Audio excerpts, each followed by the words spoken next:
Hey guys, welcome back to my channel.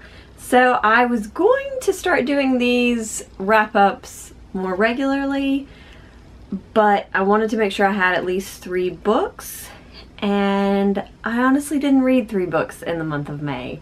So I'm just now getting to this. I've now read 4 books, so it's been a real slow couple of reading weeks into months.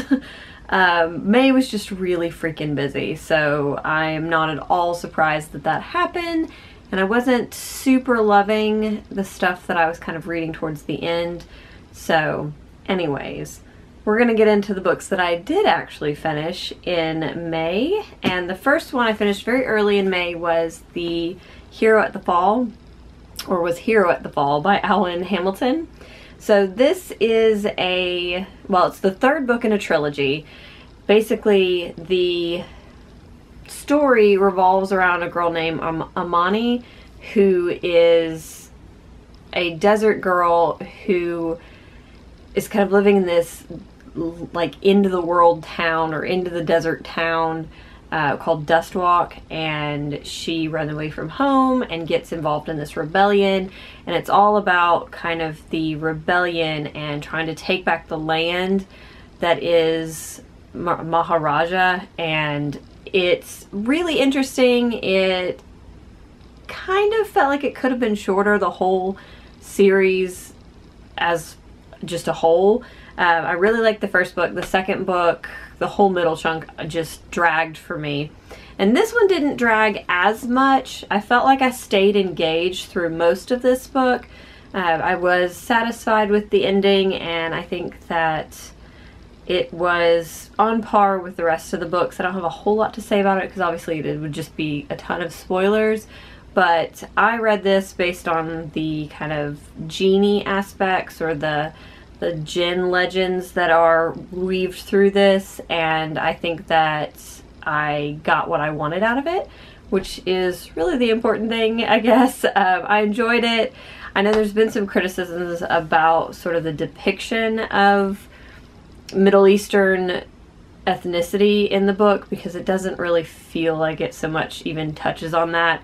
I can't really speak to that, but I know that there have been some good reviews or comments on that on the Goodreads page of the first book. I linked that in my original review of that book, so I'll put the original review up in the cards, and the link to Goodreads is in the down bar of that. But yes, this is a fun kind of romp of a book, and if you're into fantasy YA, you might want to pick this up. And then I did a reread of Bel Canto by Ann Patchett this month with Doris from Aldi Books, and I really enjoyed rereading it. I actually did a video on rereading Bel Canto that I will also link in a card up above, and I talk a little bit more about kind of my experience as well as the synopsis of the book and that kind of thing. But basically what this book is about is it is a group of dignitaries and political figures who end up, and businessmen basically, who end up being held hostage in the vice president's house of this unnamed South American country. And it is a very character-driven novel. It is about the relationships that build in an environment like that. It is about music and language barriers, and how maybe language isn't so much of a barrier sometimes. And it's just a really beautiful, beautiful character-driven novel, and I recommend it to everyone. One thing I didn't mention in my other video, but that I did want to mention, is one thing about this that on a second read I was like, is it felt like the hostage situation was going on, and I thought, you know, that doesn't seem realistic to me. So I then Googled hostage situations and found a Wikipedia page that's basically listed a bunch of hostage situations and how long they lasted.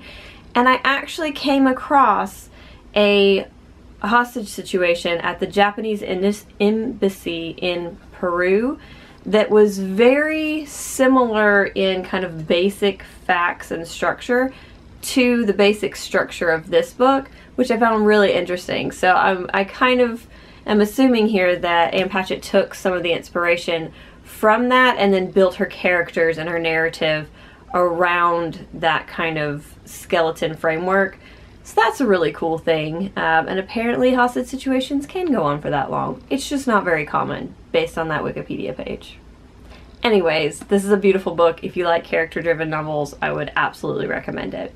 So then I finished Tunneling to the Center of the Earth by Kevin Wilson. I picked this book up at Parnassus in the month of May, and I picked it up because of all the blurbs and things all over this book, and I thought, this sounds amazing, I have to read this right away, and I was not disappointed. I definitely gave several, actually quite a few of the stories 4 or 4.5 or 5 stars, and I just thought this was so much fun. It had great execution, great writing, really interesting concepts for short stories, and it's kind of like a slice of life short story collection. There's no fantasy, magical realism or anything like that in it, and it just explores all these kind of interesting scenarios. Like the title story, Tunneling to the Center of the Earth, was about these teens who graduate from college and don't know what to do with their lives, and so they build a network of tunnels under the city during the summer, and they live in the tunnels, and they're basically like mole people. And it was so fascinating, and just wanted to kind of know like what was happening and what was going on and how are these people going, were they really going to live down here? So it kept you asking questions in such a short story, and it was fantastic. So there are a lot of things like that in this, and I would recommend this to anyone interested in short stories that are kind of slice of life. And then the final book I read was The Summer I Met Jack by Michelle Gable. I received this as an e-arc from NetGalley from the publisher for a free and honest review, and I did not get on with this book. I almost DNF'd it like 3 times, and then I ended up finishing it. I carried on for several reasons. The first being that I generally do like Michelle Gable's writing, and sometimes she has books that have slow starts, but then they pick up and they get really dynamic and interesting, like The Paris Apartment. But I also was kind of interested in Alicia's story. The story is basically about the supposed real-life affair of Alicia Corning Clark with JFK, and it basically follows Alicia through her life, and JFK is woven throughout her entire life. I was interested in Alicia's story, but one of the things that I was really interested in was to see how Michelle Gable would handle this character reacting or finding out or experiencing the death of JFK. And I don't think that it is a spoiler to say that it never gets there. The book actually wraps up in 1962, so the year before JFK is assassinated. So you never find that out, which I thought really, like, I know the story was about Alicia, but at the same time it was The Summer I Met Jack. So it's about her involvement with JFK. That's the whole kind of selling factor of the book, is that you get this picture into the Kennedys' lives. And I just was disappointed in that. That's not why I didn't get along with the book. The main reason I didn't get along with the book is that it just got more and more outlandish as it went on. So it's, in the first probably 100, 150 pages, you're thinking, God, the Kennedys are awful people. Like, I had no idea that they were so terrible. Like, this is believable. And then you get a little further and you're like, man, that's a lot of conspiracy theories. And then you get to one point in the book, and if you read it, you're gonna know, when you're like, seriously? Nobody believes this shit. No one. Like, no one. Because at that point, she's literally laced every possible conspiracy theory, and it's like in a set of maybe 4 pages, she laces 3 really big conspiracy theories into the narrative that you're just like, well, I don't believe that at all. And it was just like, I felt like revisionist history where the Kennedys were these massive supervillains. So it just, I just didn't get along with it. I found Alicia's story moderately interesting, but in the end that wasn't enough for me to give it a very good rating. I think I ended up giving this story generously 3 stars. It's probably more of a 2.5 star book, but I don't recommend this one. If you want to read something by Michelle Gable, if you're looking for historical fiction, I suggest I'll See You in Paris. That to me is her strongest book. If you just want to read it for the Kennedy aspect, you're probably not gonna like it, but be my guest.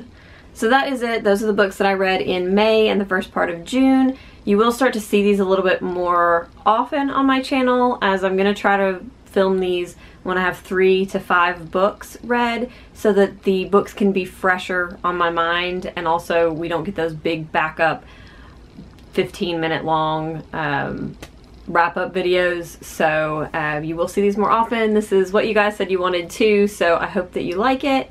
If you did enjoy this video, give it a thumbs up, and I will see you next time.